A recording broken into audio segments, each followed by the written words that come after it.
ইস, এটা রান্না করার ছিরিক। যাও যাও যাও, তোমাকে আর রান্না করতে হবে না, কাল থেকে আমি রান্না করব, তুমি ঘরে চলে যাও। ওর বয়সে কি আমিও রান্না করতে পারতাম?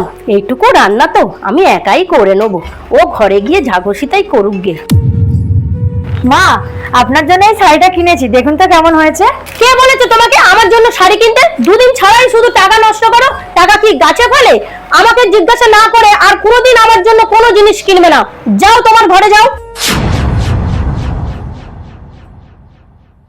বৌমাকে কি বেশি বকে ফেললাম?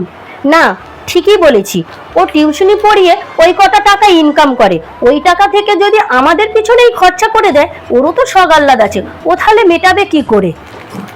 শাড়িটা তো বেশ সুন্দর, যাই বলি বৌমার আমাদের পছন্দ আছে। দেখো না মা, কদিন পর একটা বিয়ে বাড়ি পড়েছে, আর আমার হাতেও একটা টাকা পয়সা নেই, একটা জুয়েলারি সেটও কিনতে হবে। ওর মাইনেটা হলেই আমি আগেই অর্ডার দেবো। এ নাও বৌমা, তোমার জুয়েলারি শট। মা, এটাকে জুয়েলারি শট বলে না, এটাকে জুয়েলারি সেট বলে। সে যাই হোক গে বাবা, আমি অত শত বুঝি না। তুমি তোমার মাকে ফোন করে বলছিলে, তাই আমি এনে দিলাম।